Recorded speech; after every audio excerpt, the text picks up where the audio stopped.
जय श्री श्याम दोस्तों, आस्तिक कहानियों में आपका स्वागत है। माघ मास महत्तम 23वां अध्याय। लोमश ऋषि कहने लगे कि जिस पिशाच को देवदूती ने मुक्त किया वह पहले द्रविड़ नगर में चित्र नाम वाला राजा था। वह बड़ा शूरवीर, सत्यपरायण तथा पुरोहितों को आगे करके यज्ञ आदि करता था। दक्षिण दिशा में उसका राज्य था और उसके कोष धन से भरे हुए थे। उसके पास बहुत से हाथी, घोड़े और रथ थे और वह अत्यंत शोभा को प्राप्त होता था। बहुत सी स्त्रियों के साथ क्रीड़ा करता था और अनेक यज्ञ उसने किए थे। वह नित्य अतिथियों की पूजा करता था और शस्त्र विद्या में निपुण था। ब्रह्मा, विष्णु, महेश तथा सूर्य की पूजा सदैव किया करता था। वह जंगल में भी स्त्रियों से घिरा हुआ क्रीड़ा किया करता था। एक बार वह पाखंडियों के मंदिर में गया और वेदहीन भस्म लगाए महात्मा बने हुए पाखंडियों से उस राजा ने की बातचीत हुई। पाखंडियों ने कहा कि हे राजन, शैव धर्म की महिमा सुनो। इस धर्म के प्रभाव से मनुष्य पाप को काटकर मुक्त हो जाता है। जब वर्णों में शैव मत ही मुक्ति देने वाला है।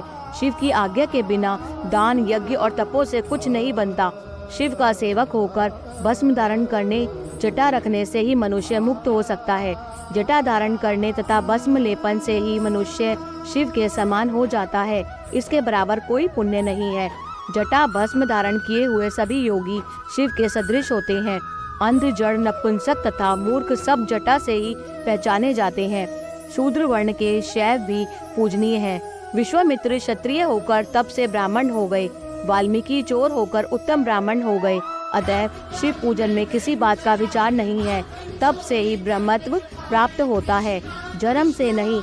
इस कारण शैव का दर्शन उत्तम है तथा शिव के सिवाय दूसरा देवता का पूजन न करें। शिव तपस्वी को विष्णु का त्याग करना चाहिए। विष्णु की मूर्ति का पूजन नहीं करना चाहिए। विष्णु के दर्शन से शिव का द्रोह उत्पन्न होता है और शिव के द्रोह से रौरवादी नरक मिलते हैं। इसी से भव सागर से पर होने के लिए विष्णु का नाम भी नहीं लेना चाहिए। शिव भक्त निशंक होकर जो शिव से प्रेम करता है वह कैलाश में वास करता है। इसमें कुछ संदेह नहीं। इस धर्म का पालन करने वालों का कभी नाश नहीं होता। इस पाखंडी के ऐसे वचन सुनकर राजा ने मोह में आकर उनका धर्म ग्रहण कर लिया और वैदिक धर्म को त्याग दिया। वह श्रुति, स्मृति और ब्राह्मणों की निंदा करने लगा। उसने अपने घर के अग्निहोत्र को बुझा दिया और धर्म के कार्य बंद कर दिए। विष्णु की निंदा और वैष्णवों से द्वेष करने लगा और बोला, कहाँ है विष्णु? कहाँ देखा जाता है? कहाँ रहता है? किसने देखा है? और जो लोग नारायण का भजन करते थे उनको दुख देता था। पाखंडियों का मत ग्रहण कर राजा वेद, वैदिक धर्म, व्रत, दान और दानियों को नहीं मानता था। अन्याय से दंड देता वह कामी राजा सदा स्त्रियों के समूह से घिरा रहता और क्रोध से भरा रहता। गुरु तथा पुरोहितों के वचनों को नहीं मानता था। पाखंडियों पर विश्वास करता हुआ उनको गांव, हाथी, घोड़े और स्वर्ण आदि देता था। उनके सब कार्य करता, भस्म धारण करता और मस्तक पर जटा रखता था। और जो कोई विष्णु का नाम लेता उसको मृत्यु का दंड दिया जाएगा। यह ढिंढोरा उसने पिटवा दिया था। उसके भय से ब्राह्मणों तथा वैष्णवों ने उस देश को छोड़ दिया और दूसरे देशों में चले गए। सारे देशवासी केवल नदी के जल से जीते थे।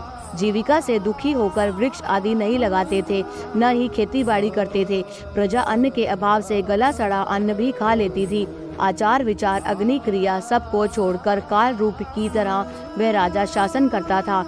कुछ काल पश्चात उस राजा की मृत्यु हो गई और वैदिक रीति से उसकी क्रिया भी नहीं की गई। यह यमदूतों से अनेक प्रकार के दुख उठाता रहा। कहीं लोहे की कीलों पर चलना पड़ता, कहीं जलते अंगारों पर चलना पड़ा।